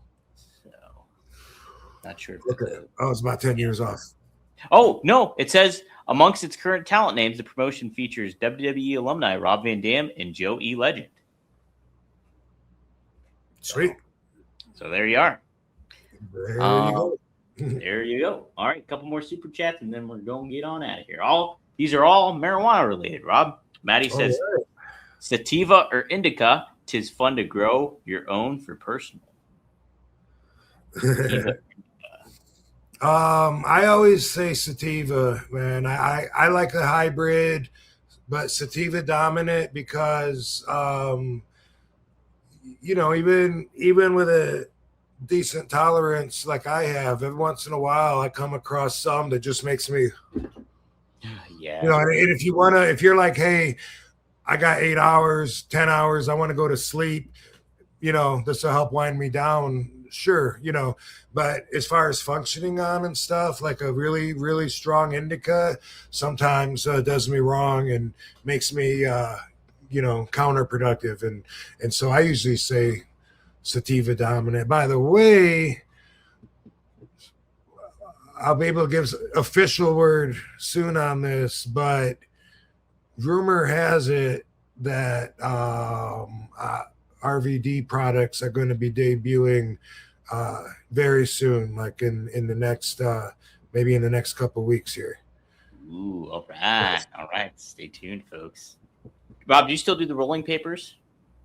RVD rolling papers? Well, I still have them, but it's something that I don't sell in like through stores or whatever, because there's like no UPC symbol or whatever you call it, the code.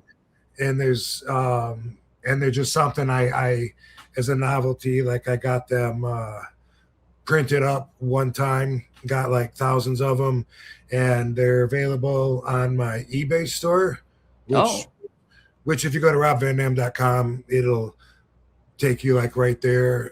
But besides that, I usually just have a pocket full of them for at the signings. I usually give them to my special fans, like if they're like, hey, can you write RVD 420 on there? And I'll be like, oh, sure, I can do that. Are you a 420 fan? And they'll be like, dude, fuck yeah, it's my dream to fucking smoke with you, bro. I was like, yeah, well, I don't know about that, but I did bring something extra for just the occasion and stoke them out, give them a little free gift. That's usually what I do with them, but I have thousands of them. That's awesome. Heck yeah. Well, geez, yeah, you get added bonus when you go meet RVD, everybody. He takes a lot of time with it. Also, when it comes to CBD, same thing. Same thing. News soon. And I had like the best, in my opinion, and in the opinions of a lot of users, the best pain cream with RVD CBD pain cream. And so if anybody used it and they're listening to this, they will probably be happy to hear that I am planning on bringing that back to you in the very near future. All right. So some good stuff cooking with Rob. Heck yeah. I like it. Maddie adds another question. Medical is super chemical. I love homegrown. I get longer lasting high from homegrown. Use minimum chemical, hydro, and flush it. Thoughts? I smoke both. So my thoughts are, what does he mean by medical? It sounds like he's saying, and he's in Australia, so they might do things different. But I think he's saying, when he's saying medical, I think that he's saying dispensary, maybe dispensary bought versus homegrown, and maybe in Australia, since it's medical only, maybe that's all you get. If you go to the stores and buy it, you're getting probably what they consider medical weed, and maybe they consider that made different than what he's making at home. If so, then it's done different here, Maddie. And here, when you own dispensaries, the people you buy the weed from are called vendors, and they're the same people that sold it to you before it was legal on the street, and they still have a lot of clients that they sell it to besides the dispensaries, and basically a lot of that is grown in the same places the same way. Not everywhere though. Some states, like Florida, in order to sell it at the dispensaries, you have to grow it. You have to see it all the way from seed to sale. There is no legal vendors that can like drop off 4 pounds of banana kush and make a deal with you and then leave with some cash.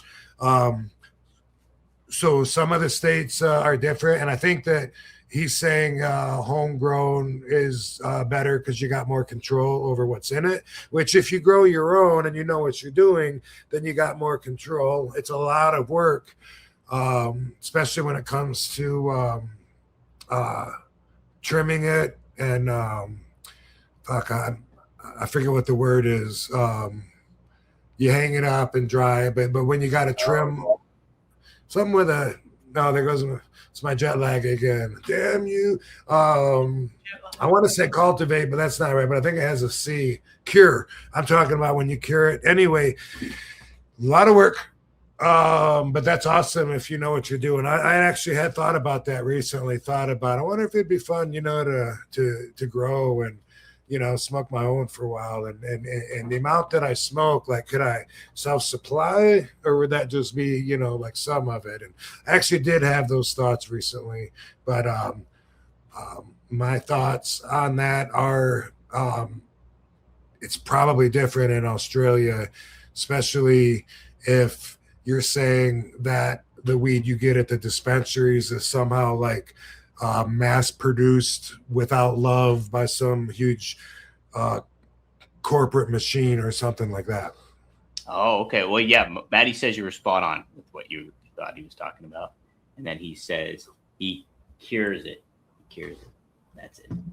So, yeah, that's a pain in the ass. So I've cured before, and it's like after a while, like the scissors are so sticky that they hurt your fucking fingers trying to pull them open and close them because they're not working anymore. And then, and then I'm second guessing, like, am I cutting out little leaves or is that actually bud? Like after a while, I'm like, am I wasting all this? Because you got to cut so much out because like all the leaves are like so, you don't want the leaves. You don't want to smoke them. They're soaking up the water or whatever. Just not that you want them wet after that point, but that's what they were there for. Anyway, a lot of work, and that's cool. People that do it, but man, when I go to the grow houses that around here, that or anywhere really that the dispensaries buy from, or that the actual weed companies just themselves, I go to their grow houses, man, they're so big and massive and it's so beautiful. Like the plants are just the most beautiful plants ever. And they smell so good. And it's so cool being under that light and feeling that warmth. And it's a pretty good experience, the seed is resourceful enough to, if you're super old school, you can actually just bury it in the dirt and leave it alone. And depending on where you're at, there's a good chance that you'll be able to produce a tree without, just letting Mother Nature do what it will to it. But that's usually not the way people do it nowadays, and especially not the way the best weed is grown, Because if you control the water and the light and every little thing about it, and people have different special things they like to spray on it that's friendly to to help its nutrients or whatever, and you can give it a lot of love and attention, but yeah, Mother Nature on her own a lot of times will just like sprout even if you don't want it to, like it does grow in nature. Yeah, man. It's what a fascinating process still nonetheless. And you're right though, like even though I don't smoke a lot at all, but like it's neat to see like it just in its full bloom or how it looks too just out there. And it's just like, wow, that's a beautiful plant. Sometimes it's like so fucking purple and it looks like somebody sprinkled sugar all over it. And it's amazing. Yeah, it's pretty neat stuff. Absolutely. And finally, Bong Water Taffy 420 says, have you tried the strain Grits and Jam? It rocks. Grits and Jam. I haven't. Okay. I haven't, but I will keep an eye out for it. Keep those peepers peeled for it, then, for sure. A lot of times, like I bought pre-rolls right now. I got what I showed you, New York City Diesel, and I got Cheesehead. cheese, yeah, and head cheese, and also I got Blue Dream. Normally I don't know what I have, because normally it's not in packages like that. If I get it like in a bag, plastic bag or something, and get it delivered, a lot of times it doesn't have labels on it. A lot of times, like I don't care about it, that part of it that much. I mean, it's cool for conversation and for like showing you now and whatever, but for the most part, I got a consistent guy that takes care of me, knows, my level of what I'm looking for, and so that's all I care about, is that it does its job. Usually I'm not talking to anybody about it. I'm sparking it up on my own. But that's it, right? Right now we're all together. We're getting the details about it all for sure. Yeah. And folks, if you want some details too about what Rob's doing WrestleMania weekend, he's got some good stuff cooking. On April 17th, he will be on 1301 South Main Street, high stakes, Las Vegas. He's going to be in action. He's in triple tag action, I believe, going up against the Demand, Ricochet and the Demand. So big time wrestling, high stakes. No one gets higher than RVD. And then yes, Rob will also be at JCW Stranglemania. That will be taking place at the Horseshoe, part of the WrestleCon Collective, I think it is. And is that okay? Yeah. Wait, the Collective is that's GCW, I think. GCW, and then JCW is part of it this year with all that stuff. So you'll be in triple tag action with that one too. That's can't remember. You're tagging with Too Tough Tony and I think somebody else, and then you're going up against the tag team champions there, and then there was somebody else, I think, if I'm not mistaken. So check it out. Should be good stuff. Going to be a lot of fun. I'm pumped for WrestleMania weekend, even though I'm not even doing anything WrestleMania related. Should be still a lot of fun. But Rob will be doing stuff WWE related. He'll be at the WWE World, like he said, on Monday for sure. So you can go meet Rob April 20th at WWE World. That will take place at the Convention Center, Las Vegas Convention Center. And hey, if you're still wanting to party after WrestleMania is over and done with, Rob will be at the Nerd Sunday, April 19th, midnight toast to the stroke of 420 at the stroke of 420. So check it out, the Mania after party that'll be taking place at the Nerd. Nerd will be having a lot of stuff going on there. So if you want a good WrestleMania hub, check out the Nerd Bar while you're in Las Vegas. My degenerate brother Marcus will be in action as well, wrestling. So it'll be a lot of fun. So cool stuff, Rob. This has been good. I'm glad we got an episode in before WrestleMania. So. Did you cut my audio out while you're going through those announcements, motherfucker? No, I didn't. Oh, okay. Because I was talking and you couldn't hear me. You were saying stuff? Yeah. I thought you had me on mute. Like, no, I didn't mute you. No. I was like wondering what. It's like, yeah. Oh no, I didn't cut you off. Okay. What were you saying? Shout out to Rib Shot. First, I was joking when you were talking about who I'm tagging with, and I said I think it's Kenta Kobashi, and that got no response, and I don't know what else I said. Oh, how didn't I hear all that? I don't know. You're in your own little world. I'm just no,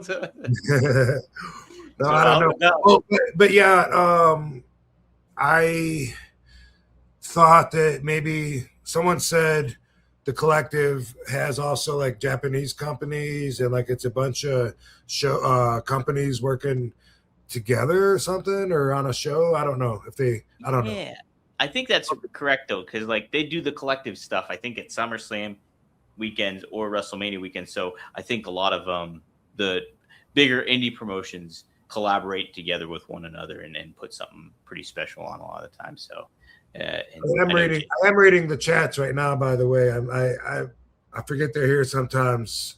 El Juggalo said, wait, you reading chats? They don't want to waste the time if I'm not reading it. And or is that you? No, did you read through the chats? I read through the super chats. The chat I'll go back to the chat from time to time just to see if I miss anything. But I try to keep good track. But a lot of people, the great thing about this is a lot of people post. Though. It's like a lot of people are chatting here. So. Right on. Yeah, I guess I usually scroll through it towards the end, and then try to talk when you're trying to say goodbye for the week. Yeah, right. um, You got some good stuff today for sure. cool. Cool Yeah, stuff. busy fucking week. Did you talk about the viewing party that I'm doing at the Plaza? Yes, I did that. Yes. Well, Okay. No. I talked about the after party. I didn't talk about the Plaza. You're doing a WrestleMania viewing party though. At the Plaza. Yeah, and I'm supposed to promote it. I owe them a video, which I will do tonight and send. But it is Saturday, and I believe it starts at 1:30 and then goes till, I don't know, 3:30 or 4 or something. It's like a pre pay-per-view party of some sorts, but it is on my appearance page at robvandam.com. But some of the, I don't know, some of the details are a little watery, but yeah, no, it's at the Plaza, which is in historical downtown Las Vegas, where Oscar Goodman has his steakhouse. Yeah, and where we've been doing the Cauliflower Alley Club. But I think this year it might be at Horseshoe, but that's not till August, so don't worry about it. Horseshoe used to be Bally's, don't worry about that either. And anyway, yeah, viewing party, dude, Saturday at the Plaza. So, if you want to, fucking make it. That's it. It's Saturday, 1:30 p.m. Meet WWE Hall of Famer and ECW legend Rob Van Dam.